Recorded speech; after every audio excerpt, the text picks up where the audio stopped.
All right, everyone, welcome to our presentation for ecological restoration. Our project is on the GREL lab, which stands for the Green Roof Experimental Lab. This is a project by myself, Taylor, Jacqueline, Sophia, and Sienna.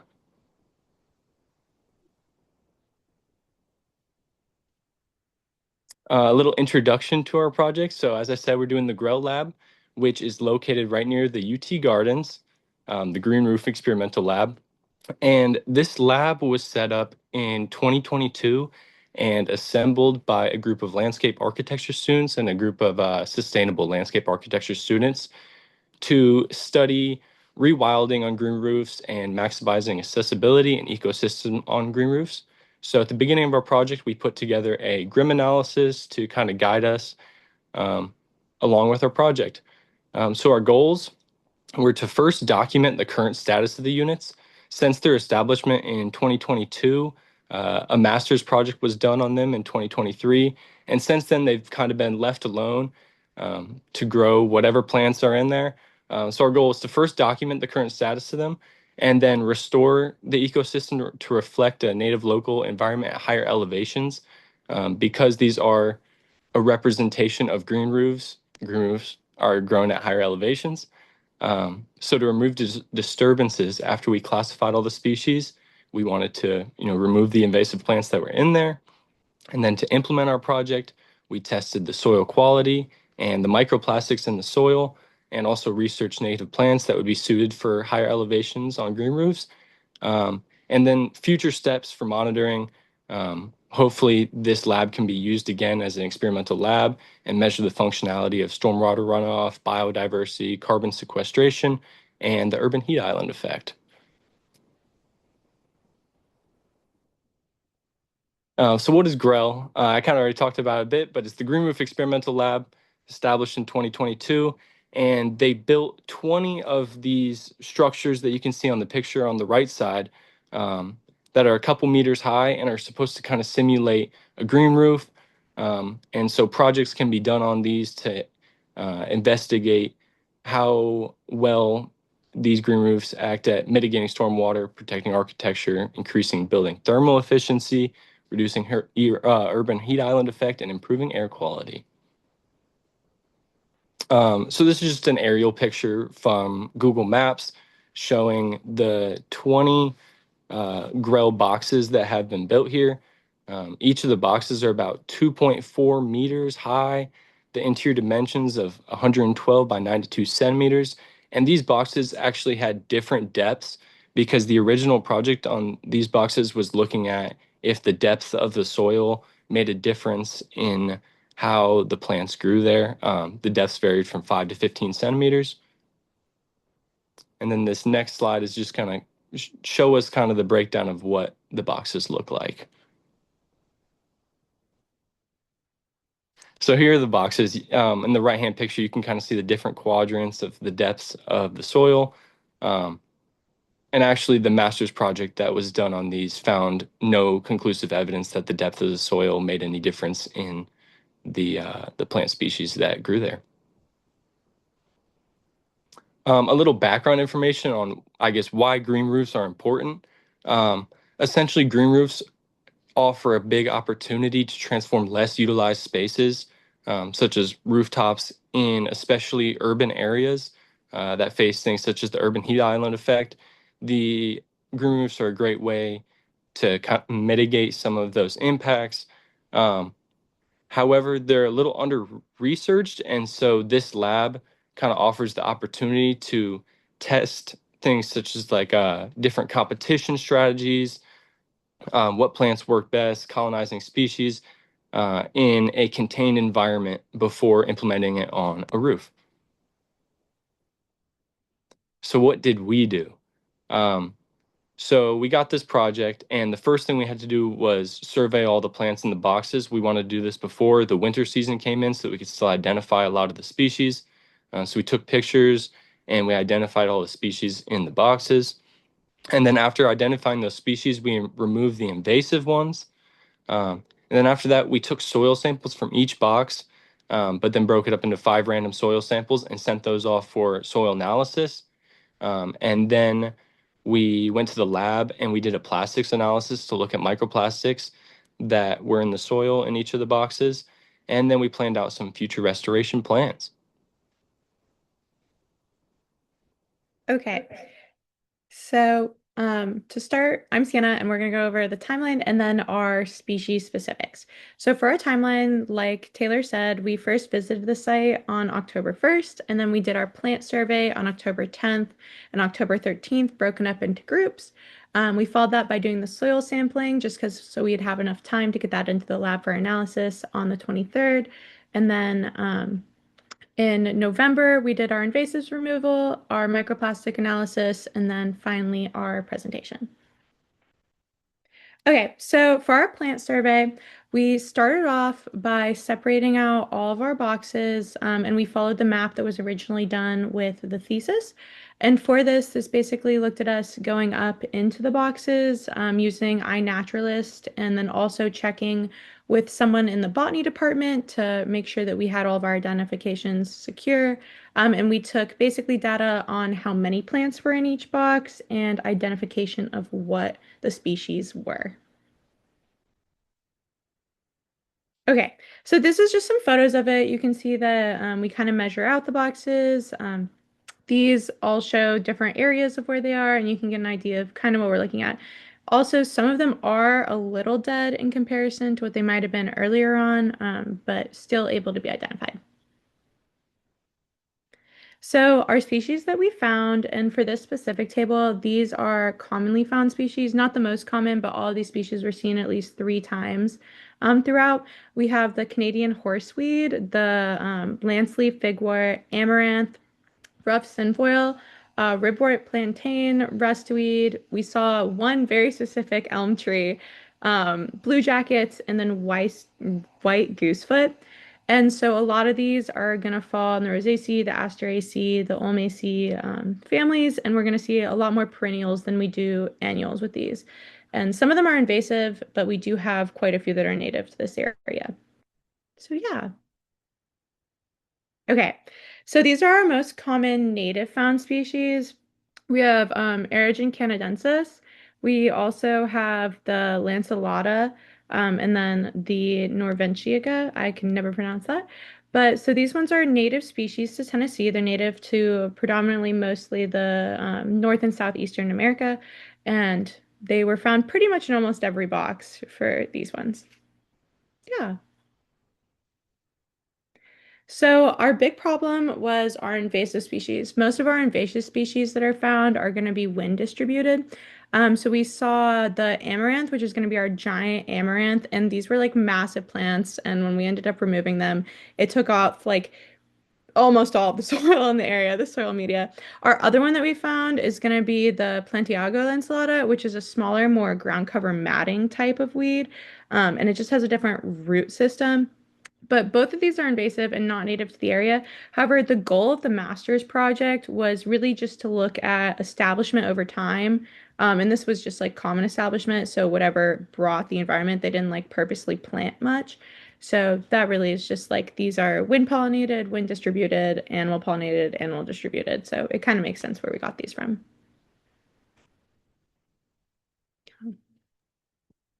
Hello, I'm Jacqueline, and I'll be talking about the invasives removal and then going into the soil analysis.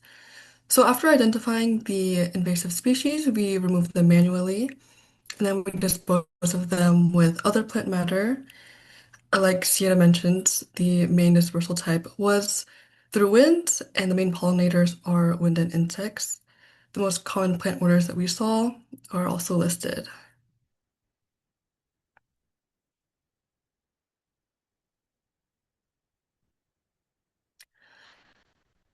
So we looked at the soil composition of 5 randomly selected units.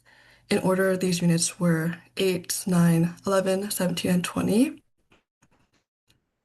We collected these samples by digging our shovels straight into the soil and then until it reached the bottom, and then we loosened it up by rotating it in a circle. To make sure our data represented the overall composition, we took the soil from each corner of the unit and then some in the middle.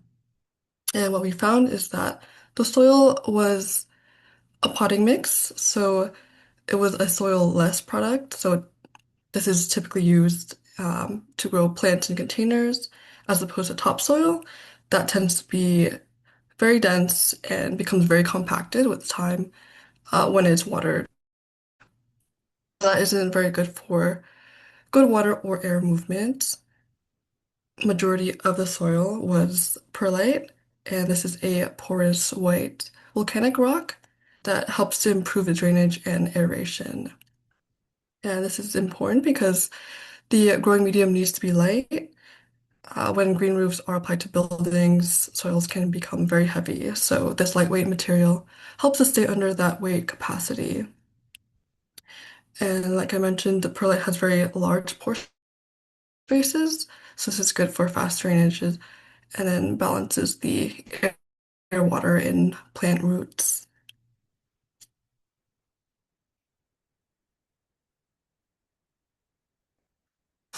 So we sent our soil samples to the UT Soil Plant and Pest Center, and what came back was the pH of the soil along with a bunch of other elemental data. So the pH was neutral across all of our samples. The SS, or simple salts, came back very low, which is preferred because that means that there's good drainage and no salt stress. If you look at the other elemental data, a lot of it did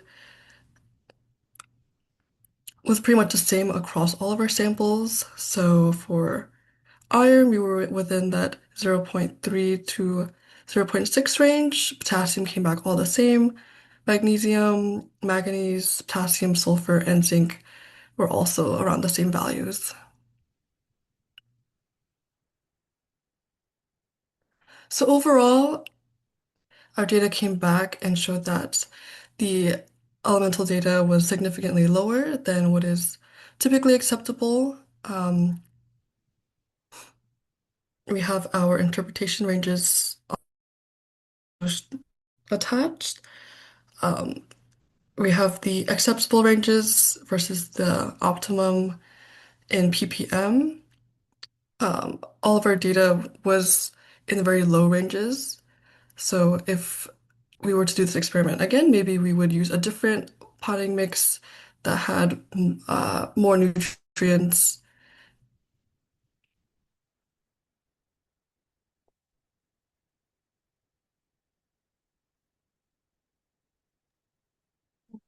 So after we did the soil analyses, we took another 5 randomized units, which were different than the soil analyses, to do microplastic analysis.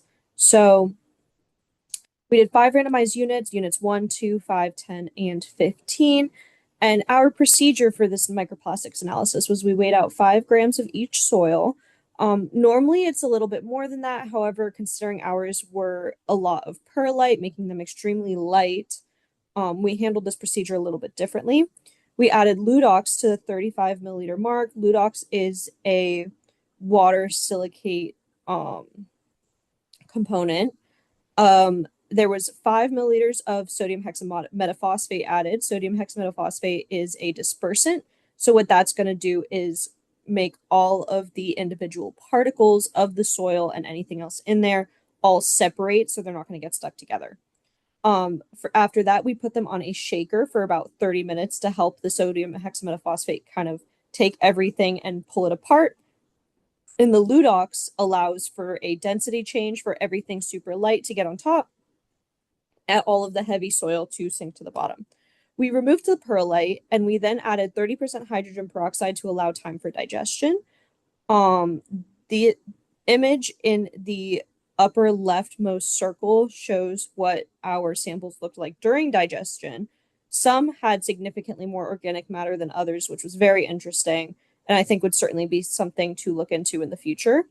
We then filtered it through vacuum filters in the top 2 milliliters and moved the filter paper from the vacuum to analyze under a microscope.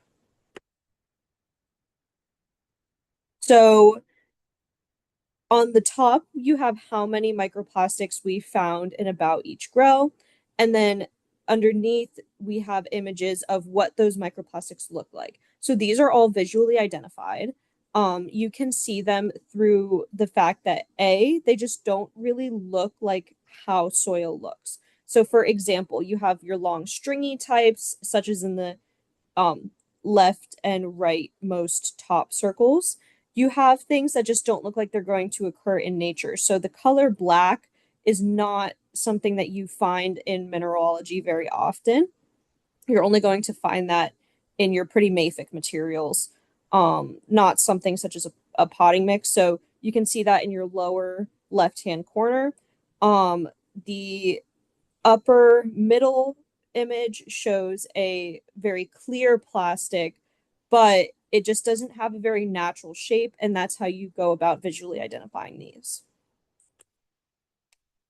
And then we finally have our plan for future restoration. So temperature impacts species survival, especially in an environment like this. As temperatures dropped, it became too cold for the initial planting of species that will survive long term. So something to consider about green roofs is they get very, very hot. So if we want our species to be able to survive long term, we want to plant them during a time that they will thrive the most and be able to fully settle into their habitat and survive for a long time. So, what is a similar habitat to these boxes? We decided on high elevation bulbs, and they act as a mimical habitat. So, they have a lot of herbaceous vegetation.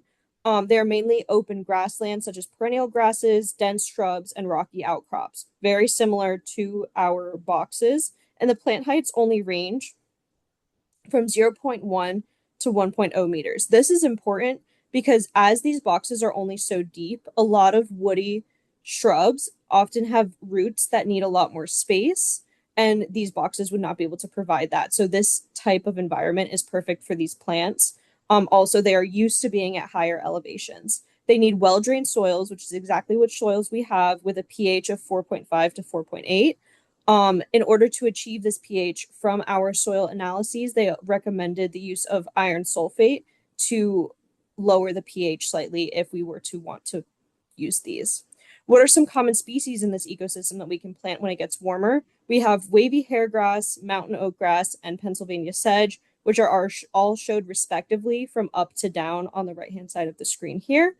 And these will be some good native plants that we could possibly plant when it gets warmer. We would really like to thank Dr. McKinney for his support and guidance throughout this project, Professor Mike Ross for allowing us to collaborate together on the GREL, GTA Layla Dishman for assisting us with plant identification, GRA Jacob Clements for guiding us through the microplastics analysis, and UTK Soil, Plant, and Pest Control for providing us with all of the soil analyses.